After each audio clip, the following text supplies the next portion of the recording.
Duck Angler here. I just wanted to talk to you a little bit about my kayak setup and show you how I have it all laid out.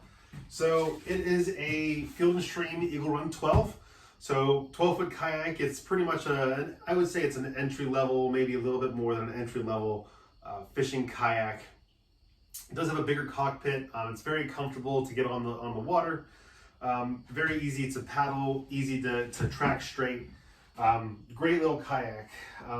And it's been great to kind of do modifications on. So just kind of going to run through all the modifications that I put on the boat. And you can ask me any questions on how any of them are done particularly. So starting at the back here, I did put a Minn Kota 30-pound thrust trolling motor on it.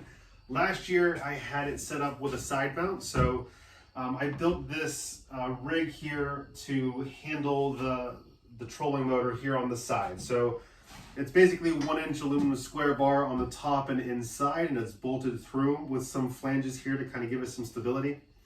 It was very stable, and it was nice over here. It was easy to control. I didn't have to rewire or run any additional wiring through the boat, but it did make the boat unsteady. So having it on the side here with this particular boat, it tended to list to the right. I didn't particularly like that, so I wanted to figure out a way to move the engine to the back. So I did that this year. Basically just grabbed some more aluminum square tubing and pushed the transom all the way to the back here. Essentially all I did is I bolted it to the 1-inch square bar here, ran it to the back. I put some all threads through the middle here on the carry handle post, which is a thicker part in this boat, and really kind of held it down steady. And then just took the transom off the side there and moved it back here, and it seems to be great. It's fully, attached to the boat. It's very stable. Just like everyone else who kind of runs these trolling motors on their kayaks, I have foot pedals inside with cords that come out attached to the back of the trolling motor here on these eyelets, and can steer the trolling motor. I hear a lot of people talk about being careful with these cords, that they can saw through your boat. And I see a lot of people that have cables doing them. I originally got a Crack of Dawn rudder kit for this boat, and that's what these are from. And it came with this very nice braided line. And I've never had that issue. I've also never have any rust with it. So I've heard some people talk about these being replaceable items that are going to just, they're consumables. And I don't think that has to be. These are 6-7 years old at this point, and they're perfectly fine in great shape. So if you have a setup like this and you want to kind of change that out, I would look for some nice, nice braided line that you can use for that instead of the wire cords. The wire cords will act like a little saw as you go back and forth and kind of cut through the hull of the boat, which you don't obviously want. The trolling motor is just connected into the back here, so I put a UAE port in the back that this is connected to, and it just plugs in the back here. When the trolling motor is not on the kayak, this is all very lightweight, doesn't really add any weight to the boat. It can stay on there. And it's very easy to unplug this. There's a waterproof cover that goes over the port, so everything's fine with that.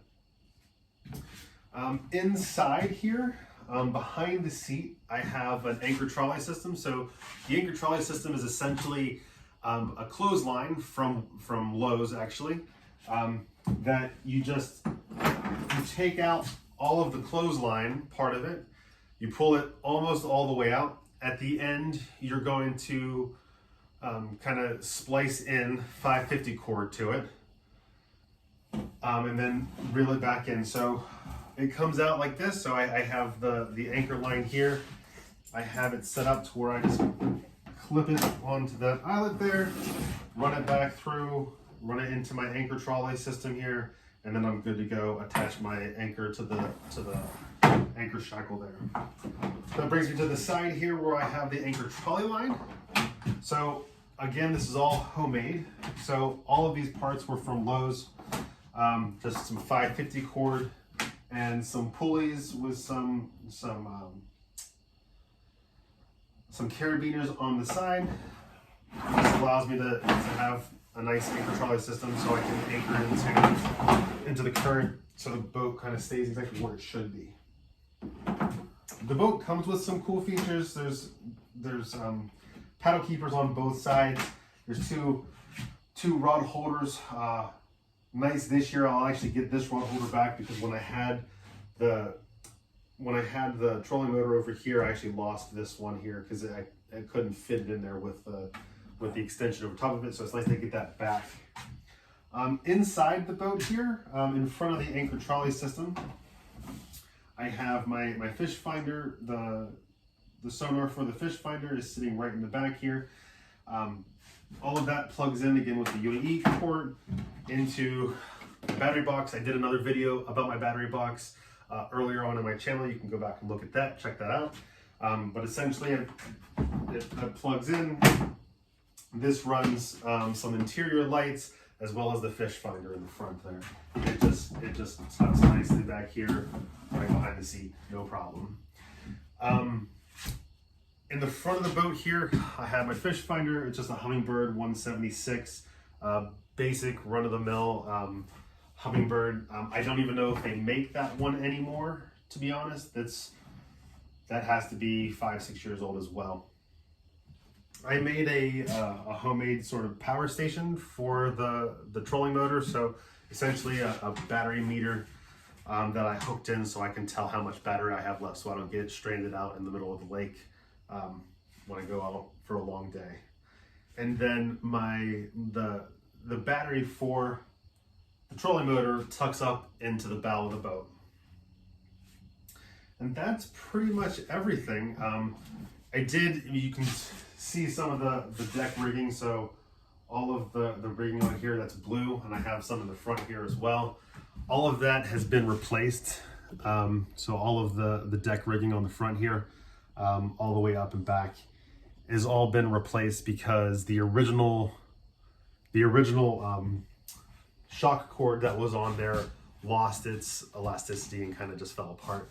So it's very easy to buy some of that from actually from Amazon. I got that, and I got some heavier gauge one, and I love it. It's easy to pack gear under there. You know, throw a dry bag under there, and you're good to go all day. If you have any questions about how I have my kayak set up, or you have any other questions for me, please don't hesitate to hit me up. Leave a comment, like, and subscribe. Thanks for checking out the channel. Thanks.